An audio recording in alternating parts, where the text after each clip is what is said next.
Boa tarde, galera. Hoje eu vim aqui no canal para compartilhar com vocês a temporada 2025 do Campeonato Argentino, galerinha. E ontem teve a primeira fase, 16ª rodada. Esse jogo passou de 6 horas da noite. Sebastián Zunino foi o árbitro do jogo. A equipe do União Santa Fé jogou em casa e recebeu a equipe do Belgrano. E sabe qual foi o placar do jogo? O jogo terminou empatado, galerinha.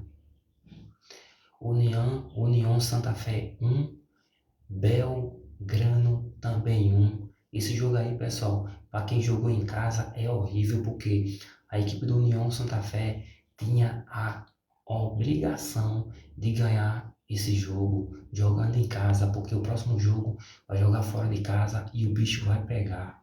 Fui.